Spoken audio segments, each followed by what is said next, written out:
What up, y'all? It's your boy, Mr. Downtown Ray Melo, and you're listening to the Entertainment Report on iHeartRadio, live from Orlando, Florida for Thursday, July 14th, 2016, delivering some major stories and trends going on in the world of entertainment and beyond. You can follow the show on Facebook, Twitter, or Instagram, facebook.com/The Entertainment Report with Ray Melo, that's RAYMELO, on Twitter at The Enter Report, or on Instagram at The Entertainment Report. You can listen to the show anytime you want on iHeartRadio. Just go to iHeart.com or your iHeart phone app, search for the Entertainment Report, and it'll take you to the page. Warner Brothers and DC Comics have revealed the official synopsis for their upcoming superhero epic Wonder Woman. The synopsis reads, Wonder Woman hits movie theaters around the world next summer when Gal Gadot returns as the title character in the epic action adventure from director Patty Jenkins.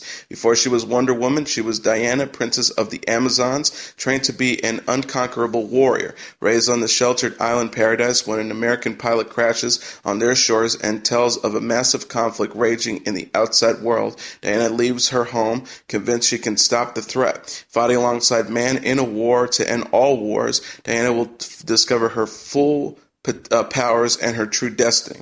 The solo adventure marks the second time Gadot will be seen as the character, following her appearance in Batman vs. Superman: Dawn of Justice. The actress will also star as the Amazon warrior in Warner Brothers' currently in production superhero ensemble film Justice League. Early footage of the film was revealed in January as part of the CW's Dawn of Justice League special, confirming that the conflict Wonder Woman finds herself is in World War I. The American pilot, portrayed by Chris Pine, is also a noted Wonder Woman character from the comics Steve Trevor. Gadot and Pine are also set to be joined by Connie Nielsen, Robin Wright, David Thewlis, Danny Houston, Elena Ainaya, Ewan Bremner, and Syed Thamenuthi. Scripted by Alan Heinberg and Jeff Johns, from a story by Zack Snyder and Alan Heinberg. The synopsis comes before Warner Bros. Plans on showcasing Wonder Woman during their Hall H panel taking place July 23rd at the San Diego Comic-Con. Also in January, it was announced that original Wonder Woman actress Linda Carter, who famously appeared as the heroine in the popular 1970 television series, would not be appearing in the film despite a fan petition and a cryptic response regarding the matter from Pine. Wonder Woman is due in theaters June 2nd, 2017. Mark Ruffalo has taken to social media to share a pair of behind-the-scenes clips from his upcoming Avengers team-up film, Thor Ragnarok. The actor wrote on Twitter Monday, "Hello from the set of #Thor3. As you can see, I've got my hands full. It ain't easy being green," alongside a comedic clip of Ruffalo punching towards the camera as the Hulk's giant fists appear over his arms. In a separate post on Tuesday, the 48-year-old highlighted his legendary man-canceling suit he has to wear in order to appear as the monstrous green hero on-screen. Ruffalo jokes about wearing his motion-captured suit. It's glamorous, but someone has to do it. Thor Ragnarok will bring together Thor, played by Chris Hemsworth, and the Hulk, played by Ruffalo, was described as a Universal Road movie by Ruffalo in January, comparing it to Charles Grodin and Robert De Niro's Midnight Run. Hemsworth and Ruffalo will be joined by returning Thor series regulars Tom Hiddleston as Loki, Idris Elba as Heimdall, and Anthony Hopkins as Odin, along with newcomers Jeff Goldblum as Grandmaster, Carl Urban as Scourge the Executioner, and Cate Blanchett as a new villain, Hela. In a surprise move, Natalie Portman, who has portrayed Thor's love interest Jane Foster, has dropped out of the series, with Creed star Tessa Thompson reportedly taking her place as a new character with superpowers who could potentially fall for the God of Thunder. Directed by Taika Waititi, Thor Ragnarok opens in theaters October 27, 2017. La La Land released the first teaser starring Ryan Gosling and Emma Stone on Wednesday. The trailer stars Gosling as Sebastian, a struggling musician who falls for Mia, played by Stone, an inspiring actress. The preview sees the pair sing, dance, and kiss, but also hints at the difficulties they will face as a couple. La La Land is directed by Whiplash hammer Damien Chazelle and will premiere at the Venice Film Festival in August. The movie opens in theaters December 2nd and co-stars J.K. Simmons, Flynn Rintrock, and Rosemary DeWitt. Gosling told Collider in May, "I had a great time. I really had a special experience on that movie. Damien is an incredible filmmaker. I'm really excited for people to see the film." He also added to the movie's musical numbers, "Em and I practiced for a month and a half just for one scene because we had to do it at a magic hour. It would only have 4 or 5 takes, and we had to get it on one of them." The La La Land teaser features Gosling performing City of Stars, which will appear in the film's soundtrack. Stephen King's It is giving fans a glimpse of its new Pennywise the Clown. Entertainment Weekly debuted a first photo of Bill Skarsgård as the demonic entity Wednesday. The 25-year-old Swedish actor will play the character in Andres Muschietti's forthcoming film adaptation of King's novel. Skarsgård told the magazine, "It's such an extreme character, inhumane. It's beyond even a sociopath because he's not even human. He's not even a clown. I'm playing just one of the beings it creates." It follows a group of children terrorized by a shape-shifting creature that most often appears in the form of Pennywise. The story was previously adapted as a two-part TV movie with Tim Curry as the clown. Skarsgård said, "It's important that we do something fresh and original for this one. Tim Curry's performance was truly great, but it's important for me to do something different because of that." He also added, "There's a childlessness to the character because he's so closely linked to the kids. The clown is the manifestation of children's imagination, so there's something childlike about that." Muschietti shared similar sentiments when he spoke to Variety in October. The director said there is, quote, "a whole new world now to rediscover," an update in the story, adding the terrors are going to be a lot more surprising. Skarsgård is best known for playing Roman Godfrey on the Netflix series Hemlock Grove. He's also the son of actor Stellan Skarsgård and the brother of True Blood star Alexander Skarsgård.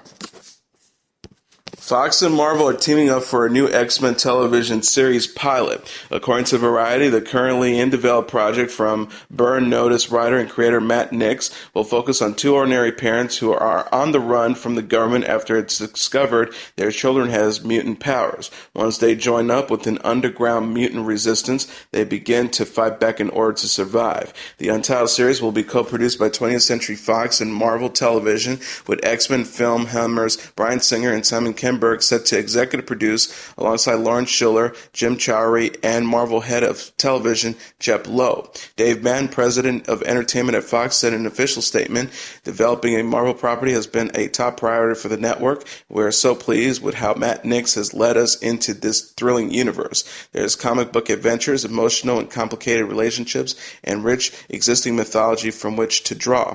With the brilliant production crew behind this project, it has all the makings of a big, fun, and exciting new series." Loeb added, "Marvel Television is thrilled to be co-producing with 20th Century Fox Television on our first project. Matt's a huge fan of X-Men, and his take on X-Men, with its rich characters and high-stake adventures, is exactly the show we want on Fox. It's a great team of creative producers who will be making something entirely unique." The pilot is the latest of television undertakings for Marvel, which currently produces Agents of S.H.I.E.L.D. on ABC, and Netflix catalog of comic book dramas including Daredevil, Jessica Jones, and upcoming shows like Luke Cage, Iron Fist, and The Defenders. The CW has revealed that Flash star Kenyon Lonsdale will appear as Kid Flash when the series returns this fall for Season 3. The network wrote on Twitter Tuesday, "Kenyon Lonsdale suits up as Kid Flash this fall on the CW, #TheFlash, alongside an image of the actor as his character Wally West in costume as Kid Flash." While Wally has yet to showcase any superpowers on the series, his new turn as the Flash's signature sidekick could be related to main protagonist Barry Allen, played by Grant Gustin's manipulation of time during the Season 2 finale.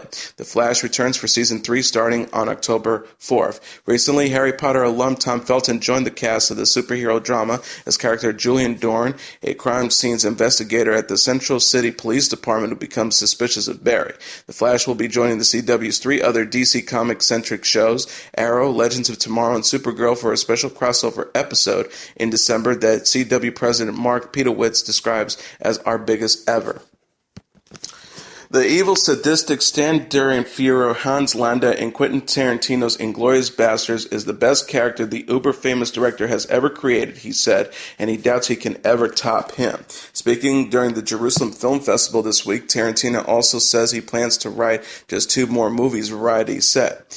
He says, "I'm planning on stopping at 10, so it'll be 2 more. Even if at 75, if I have this other story to tell, it would still kind of work because that would make those 10. They would be there, and that would be that." Tarantino says, "But The one he did when he was an old man, that Jeteric one exists completely on its own in the old folks' home and is never put in the same shelf next to the other 10, so it doesn't contaminate the other 10. As for the character Hans Landa, Tarantino says he had such a hard time finding the right person to play the role, he almost ditched Inglourious Basterds, The Independent reported. Tarantino told the film festival audience, Landa is the best character I've written and maybe the best I ever will write. I didn't realize when I was first writing him that he was this linguistic genius. He probably was one of the only Nazis in history who could speak perfect Yiddish. Tarantino explained, I was getting worried. Unless I found the perfect Landa, I was going to pull the movie. I gave myself one more week, and then I was going to pull the plug. Then Christoph Waltz came in, and it was obvious that he was the guy. He could do everything. He was amazing. He gave us our movie back. Some of Tarantino's other most memorable characters included Mia Wallace in Pulp Fiction and Calvin Candy in Django Unchained. Netflix's Florida Keys-based drama Bloodline has been renewed for a third season.